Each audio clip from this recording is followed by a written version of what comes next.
Technique යාළුවෝ හැමෝම අලුත් දවසක අලුත් විදිහට ආයුබෝවන් කියලා පිළිගන්නවා. ඉතින් අද මේ වීඩියෝ එකෙන් කතා කරන්න බලාපොරොත්තු වෙන්නේ ඔෆිස් වල වැඩ කරන ඔයාලට ගෙදර ඉඳගෙනම ඔයාගේ මොබයිල් ෆෝන් එකෙන් ඔයාගේ ඔෆිස් එකේ එහෙම නැත්නම් ඔයාගේ ෂොප් එකේ එහෙම නැත්නම් බෝඩින් හවුස් එකේ ඉන්නවනම් ඔයාගේ ගෙදර තියෙන PC එකට ලොග් වෙලා ෆෝන් එකෙන් කොහොමද ඔයාගේ PC එක ඔපරේට් කරන්නේ කියලා සහ ඒ PC එකේ තියෙන data file එකක් ඔයාලට ලේසියෙන්ම මොබයිල් ෆෝන් එකට ට්‍රාන්ස්ෆර් කරගන්නේ කොහොමද කියන දේවල් ගැන කතා කරන්න. ඉතින් ඔයාලට මුලින්ම සිද්ධ වෙනවා ඒ ලොග් වෙන්න බලාපොරොත්තු වෙන PC එකේ setup කිහිපයක් මේ විදිහට හදාගන්න. ඉතින් ඔයාලට PC එක ළඟින් කාට හරි කියලා මේ setup කිහිපයක් හදාගත්තන් පස්සේ දිගටම ඔයාලට පුළුවන් ගෙදර ඉඳගෙන මේ PC එකට log වෙලා වැඩ කරගෙන යන්න.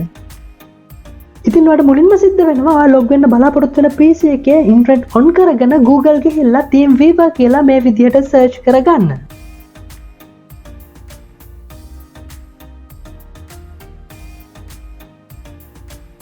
ඉතින් ඔයාලට ඊළඟට මේ වගේ window එකක් තමයි බලා ගන්න පුළුවන් වෙන්නේ. මෙතනින් ඔයාගේ PC එකට අදාළ Windows කියන එක select කරගන්න අවශ්‍ය වෙනවා. ඉතින් ඊළඟට ඔයාලට මේ වගේ display එකක් තමයි බලා ගන්න පුළුවන් වෙන්නේ. මෙතනදී ඔයාලට Windows, Mac, Linux වගේ OS විශාල ප්‍රමාණයක් බලා ගන්න පුළුවන් වෙනවා. ඉතින් මම log වෙන්න යන machine එකේ OS එක Windows නිසා මම මේ විදිහට Windows තෝරගන්නවා. ඉතින් ඊළඟට ඔයාගෙන් අහනවා ඔයා download කරන්න බලාපොරොත්තු වෙන bitrate එක මොකක්ද කියලා. ඉතින් ඒකට ඔයාලට මෙන්න මේ විදිහට my computer ගිහිල්ලා properties ගිහිල්ලා ඔයාලට පුළුවන් ඔයාගේ machine එකේ තියෙන bitrate එක මොකක්ද කියන එක මේ විදිහට හොයාගන්න. ඉතින් මගේ machine එකේ තියෙන bitrate එක තමයි 64 bit කියන්නේ. ඉතින් ඒක නිසා මම මෙන්න මේ විදිහට 64 bit වලින් මේක download කරගන්නවා. ඉතින් ඊට පස්සේ ඔයා log වෙන්න බලාපොරොත්තු වෙන machine එකේ වම් පැත්තේ කෙළවරෙන් මේක මේ විදිහට download වෙනවා ඔයාලට බලා ගන්න පුළුවන්. ඉතින් download වෙලා ඉවරුණාන් පස්සේ ඔයාලට මේක මෙතනින්ම open කරගෙන මේ විදිහට run කරගන්න අවශ්‍ය වෙනවා. ඊට පස්සේ මෙන්න මේ message එක one time use කියන එක නැත්නම් default install කියන එක තෝරගෙන accept කරලා next කරගන්න. ඉතින් ඊළඟට ඔයාලට මේක මේ විදිහට install වෙනවා පේනවා. අවසානයේදී ඔයාලට මේ වගේ message එකක් දක්නට පුළුවන්. මේකදී ඔයා මේක personal use කරන නිසා මෙතනින් personal තෝරගෙන installing මේ විදිහට finish කරගන්න. ඊළඟට අපි බලමු ඔයාගේ පැත්තෙන් ඔයාගේ මොබයිල් ෆෝන් එකේ මොනවද සිදු කරගන්න ඕන වෙනස්කම් කියලා.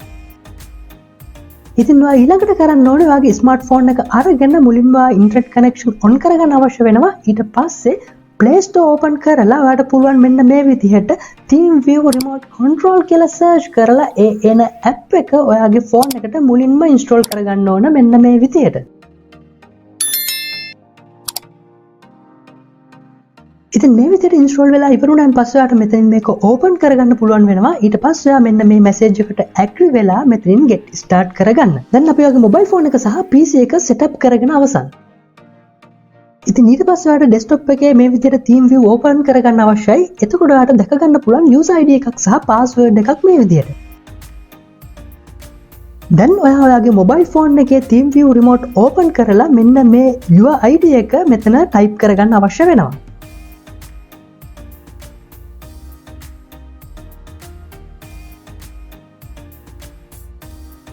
ඔයා මේ විදිහට user ID එක type කරලා අවසන් වුණාන් පස්සේ මෙන්න මේ විදිහට remote control කියන icon එක click කරගන්න. ඊට පස්සේ ඔයාට password එක type කරන්න තැනක් ඉල්ලනවා. එතනදී ඔයාට පුළුවන් මෙන්න මේ password එක එතනට දෙන්න.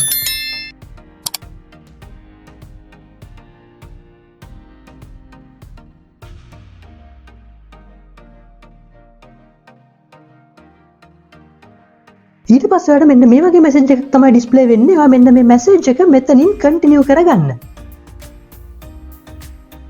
ඉතින් ඔයාලට මෙන්න මේ විදිහට ලෝකේ ඕනම තැනක තියෙන PC එකක් ලේසියෙන් ඔයාගේ mobile phone එකට connect කරගන්න පුළුවන් මෙන්න මේ විදිහට. ඉතින් ඔයාලට පුළුවන් නම් ඔයාගෙන් දුර තියෙන PC එක එකම එක පාරක් කාට හරි කියලා මේ විදිහට setup කරගන්න. ඔයාලට පුළුවන් දිගටම ගෙදර ඉඳගෙන මේ විදිහට ලේසියෙන්ම වැඩ කරගෙන යන්න. ඉතින් ඔයාලට හිතුනොත් අද දවසට වැඩ කළා ඇති කියලා ඔයාලට පුළුවන් ලේසියෙන්ම මෙන්න මේ කතරේ ක්ලික් කරලා මේ විදිහට මේ මැෂින් එකෙන් ලොග් අවුට් වෙලා යන්න. ඉතින් ඊළඟට බලමු මේ විදිහටම TeamViewer භාවිතා කරලා කොහොමද PC එකක තියෙන ඕනම ડોකියුමන්ට් ෆයිල් එකක් ලේසියෙන් ඔයාගේ මොබයිල් ෆෝන් එකට ට්‍රාන්ස්ෆර් කරගන්නේ කියලා. ඔයාගේ මොබයිල් ෆෝන් එකේ TeamViewer remote open කරලා user ID එක දීලා මෙතනදී ඔයා ක්ලික් කරන්න අවශ්‍ය වෙන්නේ remote කියන එක නෙමෙයි file transfer කියන icon එක. ඉතින් ඉස්සෙල්ලා වගේම නැවතත් ඔයාගෙන් password එකක් ඉල්ලනවා. ඉතින් ඔයාලට මෙතන තියෙන password එක මේ විදිහට type කරලා okay කරගන්න අවශ්‍ය වෙනවා. ඉතින් ඔයා මේ විදිහට connect වුණාන් පස්සේ my folders යටතේ ඔයාගේ PC එකේ තියෙන සියලුම folders මේ විදිහට පෙන්වන්න ගන්නවා. ඉතින් ඔයාලට අවශ්‍ය කරන folders ඇතුළට ගිහිල්ලා ඔයාලට අවශ්‍ය කරන document එක මේ විදිහට select කරන්න අවස්ථාව ඔයාලට ලැබෙනවා. ඉතින් සිලෙක්ට් කළාන් පස්සේ ඔයාලට බලා ගන්න පුළුවන් උඩ මේ විදිහට ඔයා සිලෙක්ට් කරන ෆෝල්ඩර්ස් සියල්ල පින් වෙනවා. මෙතන ඔයා go to file ගියාම remote file යටතේ ඔයාගේ mobile phone එකේ තියෙන folders ටික මේ විදිහට පෙන්වන්න ගන්නවා. ඉතින් ඔයාලට මේ file එක save කරන්න අවශ්‍ය කරන file එක ඇතුළට ගිහිල්ලා ඔයාලට ඒ file එක ඇතුලේ තවත් අලුත් folder එකක් නමක් දීලා මේ විදිහට හදා ගන්න පුළුවන්. ඉතින් මම මේ විදිහට හදාගත්තු 1 2 3 කියන folder එක ඇතුළට මේ විදිහට ගිහිල්ලා ඔයා ඉස්සෙල්ලා tag කරගත්ත file එක උඩ මේ විදිහට click කරනවා. එතනදී ඔයාලට මේ වගේ command එකක් දාන්න පුළුවන් copy select file here කියන එක ඔයා click කරගන්න. ඉතින් ඔයාලට අවසානයේදී බලා ගන්න පුළුවන් ඔයාලට ගොඩක් දුරින් තියපු PC එකක තියෙනවා සිලෙක්ට් කරපු ඔයාලට අවශ්‍ය කරන සියලුම ඩොකියුමන්ට් ෆයිල් ලේසියෙන් මේ වගේ මොබයිල් ෆෝන් එකට මේ විදිහට ඇවිල්ලා තියෙනවා. ඉතින් ඔයා තාමත් ටෙක්නික් ප්‍රෝ channel එක subscribe කරලා නැත්නම් පල්ලෙහා තියෙන රතුපාට subscribe button එක click කරලා bell icon click කරලා තිබුණොත් මේ වගේ අලුත් ටෙක්නික් වීඩියෝ එකක් දාපු සෑම notification එකක් ඔයා ළඟටත් ලැබෙවි.